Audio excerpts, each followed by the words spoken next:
கர்த்தர் உன்னை தினமும் தேடி வர என்ற தலைப்பில் நாம் அதிகமாக தியானித்து வருகிறோம். ஒவ்வொரு நாளும் நம் தேவன் நம்மை தேடி வந்து அவருடைய வார்த்தை கொண்டு நம்முடைய வாழ்க்கையை அழகாக புஷ் பண்ணி கொண்டிருக்கிறார்.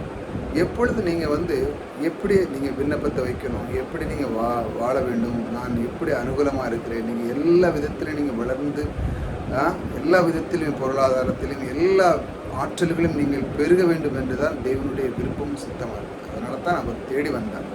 மனுகுலமே அதற்காகத்தான் கிடைத்தார். உங்களுடைய ஆற்றலை நீங்கள் வெளிப்படுத்தி இந்த பூமியில் நீங்கள் இன்னும் அதிகமாக ஆற்றலை கொடுத்து என்ன விதமான ஆசீர்வாதங்களை பெற்று நீங்கள் வாழ வேண்டும் என்று தான் அவருடைய விருப்பமும் சித்தமாக இருக்குது. பாருங்கள், வார்த்தைக்கு நேராக போவோம். நான் ஆவியோடும் விண்ணப்பம் பண்ணுவேன், கருத்தோடும் விண்ணப்பம் பண்ணுவேன். நான் ஆவியோடும் பாடுவேன், கருத்தோடும் பாடுவேன்.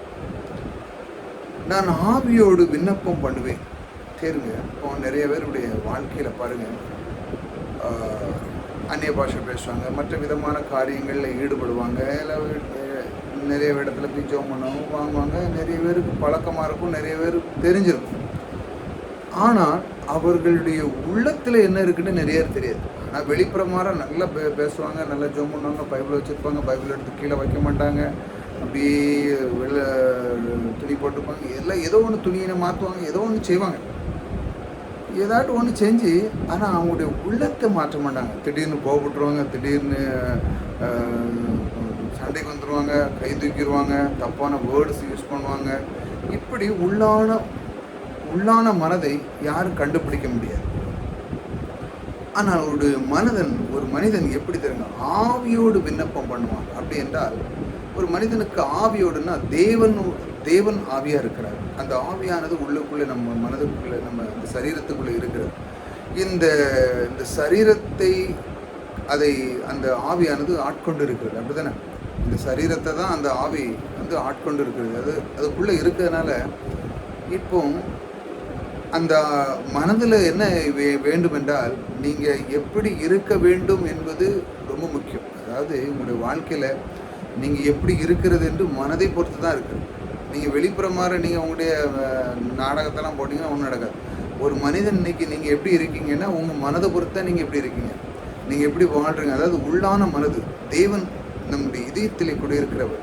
அவர் நமக்குள்ளே வாசம் பண்ணுறார், நம்மளை பில்ட் பண்ணுறார். நீ இப்படி இருக்கணும், இப்படி வாழணும். ஆனால் அந்த உள்ளான மனது, அந்த ஆவியான அந்த மனது பாருங்கள், நான் ஆவியோடு விண்ணப்பம் பண்ணும்போது எப்படின்னா தேவனுடைய வார்த்தை எடுத்து தேவனுக்குள்ள அந்த ஒரு ஐக்கியமாக இருந்து அதோடு நாம் பழக தேவனோடு பழகும் பொழுது நம்முடைய உள்ளத்திலே நமக்கு தெரியும், நாம் கர்த்தரோடு நான் இருக்கிறேன், கண்டிப்பாக நான் ஒரு விண்ணப்பம் வைக்கிறேன், அது நிச்சயமாக நடக்குன்னு நமக்கு நல்லா தெரியும். ஆனால் வெளிப்புறமாக நிறைய பேர் என்ன தருவாங்க, அப்பா அந்த ஆள் பாரு நல்லா அந்நிய பாஷை பேசுகிறார், அப்படி இருக்கார், இப்படி இருக்கார், கரெக்டாக வாரம் சண்டைக்கு வந்துடுவார், சர்ச்சு சண்டைக்கு வந்துடுவார், சண்டேஸ் கோயிலுக்கு வந்துடுவார். இப்படி நிறைய விஷயங்களில் கரெக்டாக செய்கிற ஆள். ஆனால் அவர்கிட்ட போகணும். ஆனால் அவர் எப்படி கோவப்படுறாரு, என்ன செய்கிறாருன்னா அந்த மாதிரி உள்ளத்துலேருந்து எந்த விண்ணப்பமும் கேட்கப்படாது. என்றால் தேவனோடு அவர்களுக்கு ஒரு ஐக்கியம் இருக்காது, வெறும் வெளிப்புறமானதாக இருக்கும். ஆனால் தேவனோடு ஆவியோடு ஒருத்தன் விண்ணப்பம் பண்ணுவான் என்றால் அவன் கருத்தோடும் விண்ணப்பம் பண்ணுவான். அப்படிதானே?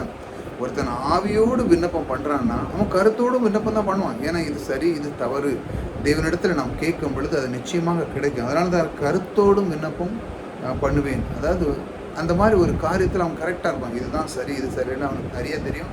தேவனோடு அவன் விண்ணப்பம் வைக்கும்போது அவனுக்கு சரியாக கிடைக்கும்.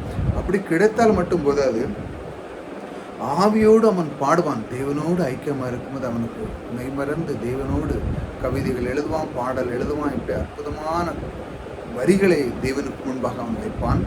அதற்கப்புறம் கருத்தோடு அவன் பாடுவான். இந்த தேவனுக்கான வார்த்தைகளை எடுத்து அவன் கருத்தோடு தேவன் முன்பாக நின்று அவன் கருத்தோடு பாடுவான். இப்படி கருத்தோடு விண்ணப்பம் வைப்பான். கருத்தோடு அவன் ஆவியோடு அவன் இருந்து அவன் விண்ணப்பத்தை வைக்கும் பொழுது தேவன் தேடி வந்து, நீ இப்படி இருப்பா, நீ ஆவியோடு விண்ணப்பம் பண்ணு, உன்னுடைய சுய புத்தியில் நீ நடாத, நான் அப்படி செய்கிறேன் இப்படி செய்கிறேன், கரெக்டாக உன்னுடைய செயலை பற்றி நீ சொல்லாத, நீ எனக்காக நீ எவ்வளோ நேரம் நீ செலவு பண்ணுற, நீ என்னுடைய வார்த்தை நீ கவனிக்கிறாயா, நீ வாக்குத்தத்தை எடுத்து டெய்லி சொல்கிறாயா, காலையில் உன்னுடைய நாவிலிருந்து எந்த வார்த்தை வருகிறது, உன் கண்கள் எதை பார்க்கிறது, இதெல்லாம் ரொம்ப முக்கியமாக இருக்குது. நீ எவ்வளோ நேரம் எனக்கு செலவு பண்ணி அந்த வார்த்தைக்கு நீ கீழ்ப்படுகிறாய், எவ்வளவு முதலிடம் கொடுக்கிறாய், அந்த வார்த்தைக்கு நீ எப்படி மனம் பொருந்துகிறாய், இப்படி நிறைய விஷயங்கள் இருக்கு. அதனோடு நாம் செய்யும் பொழுது ஆவியானவரோடு நாம் விண்ணப்பம் வைக்கிறோம். அந்த ஆவியானவரோட விருப்பம் வைக்க நம் கருத்தோடு நாம் விண்ணப்பம் வைக்கும் பொழுது தேவன் தேடி வருகிற அந்த தேவன், கர்த்தர் உன்னை தினமும் தேடி வருகிறார் சொல்றோம்ல, அந்த தேடி வந்த தேவன் இதையெல்லாம் உங்களுக்கு அருள் புரிகிறார். ஆக நீங்க எந்த ஒரு குறைவையும் படாதுங்க. கர்த்தர் உங்களோடு கூட இருக்கிறார். அவர் விண்ணப்பத்தின் தேவன். அந்த விண்ணப்பத்தை கேட்கிறவர். உங்களுடைய குறைகளெல்லாம் நீக்கி அவர் சொல்லுகிறார், நீ என் ஆவியோடு நீ விண்ணப்பம் பண்ணு, நான் உனக்குள்ளே இருந்து உன்னுடைய வாழ்க்கையை நான் சிறப்பு செய்வேன் என்று அவர் உங்களுக்கு வாக்கு கொடுக்கிறார். கர்த்தர் உங்களோடு கூட இருக்கிறார். கர்த்தர் உங்களை ஆசீர்வதிக்கிறார்.